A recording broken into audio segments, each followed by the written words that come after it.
شروع اللہ کے نام سے جو بڑا مہربان نہایت رحم والا ہے۔ بکھیرنے والیوں کی قسم جو اڑ کر بکھیر دیتی ہیں، پھر پانی کا بوجھ اٹھاتی ہیں، پھر آہستہ آہستہ چلتی ہیں، پھر چیزیں تقسیم کرتی ہیں کہ جس چیز کا تم سے وعدہ کیا جاتا ہے وہ سچا ہے، اور انصاف کا دن ضرور واقع ہوگا۔ اور آسمان کی قسم جس میں رستے ہیں کہ اے اہل مکہ تم ایک متناقض بات میں پڑے ہوئے ہو، اس سے وہی پھرتا ہے جو اللہ کی طرف سے پھیرا جائے۔ اٹکل دوڑانے والے ہلاک ہوں جو بے خبری میں بھولے ہوئے ہیں، پوچھتے ہیں کہ جزا کا دن کب ہوگا۔ اس دن ہوگا جب ان کو آگ میں عذاب دیا جائے گا۔ اب اپنی شرارت کا مزہ چکھو، یہ وہی ہے جس کے لیے تم جلدی مچایا کرتے تھے۔ بے شک پرہیزگار بہشتوں اور چشموں میں عیش کر رہے ہوں گے، اور جو نعمتیں ان کا پروردگار انہیں دیتا ہوگا ان کو لے رہے ہوں گے۔ بے شک وہ اس سے پہلے نیکیاں کرتے تھے، رات کے تھوڑے سے حصے میں سوتے تھے، اور اوقات سحر میں بخشش مانگا کرتے تھے، اور ان کے مال میں مانگنے والے اور نہ مانگنے والے دونوں کا حق ہوتا ہے۔ اور یقین کرنے والوں کے لیے زمین میں بہت سی نشانیاں ہیں، اور خود تمہارے نفوس ہیں، تو کیا تم دیکھتے نہیں؟ اور تمہارا رزق اور جس چیز کا تم سے وعدہ کیا جاتا ہے آسمان میں ہے۔ تو آسمان اور زمین کے مالک کی قسم، یہ اسی طرح قابل یقین ہے جس طرح تم بات کرتے ہو۔ بھلا تمہارے پاس ابراہیم کے معزز مہمانوں کی خبر پہنچی ہے؟ جب وہ ان کے پاس آئے تو سلام کہا، انہوں نے بھی جواب میں سلام کہا۔ دیکھا تو ایسے لوگ کہ نہ جان نہ پہچان، تو اپنے گھر جا کر ایک بھنا ہوا موٹا بچڑا لائے اور کھانے کے لیے ان کے آگے رکھ دیا۔ کہنے لگے کہ آپ تناول کیوں نہیں کرتے؟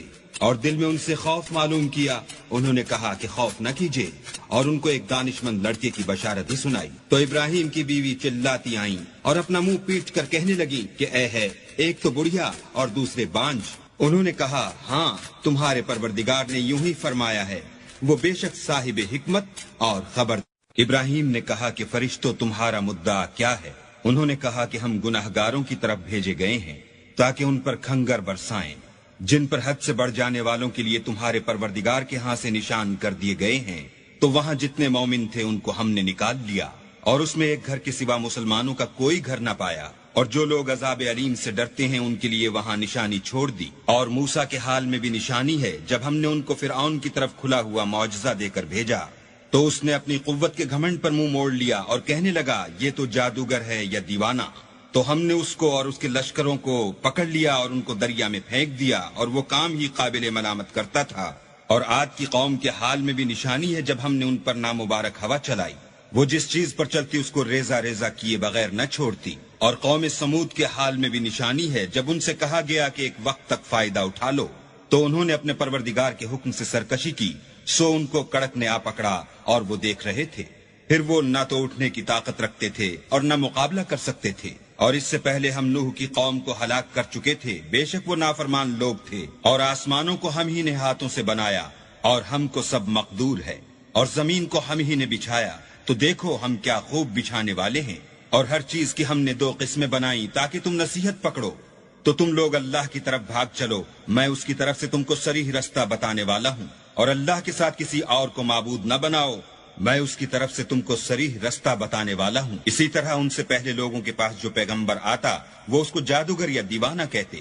کیا یہ لوگ ایک دوسرے کو اسی بات کی وصیت کرتے آئے ہیں؟ بلکہ یہ شریر لوگ ہیں۔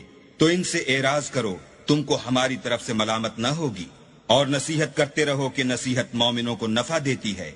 اور میں نے جنوں اور انسانوں کو اس لیے پیدا کیا ہے کہ میری عبادت کریں، میں ان سے طالب رزق نہیں، اور نہ یہ چاہتا ہوں کہ مجھے کھانا کھلائیں۔ اللہ ہی تو رزق دینے والا زوراور اور مضبوط ہے۔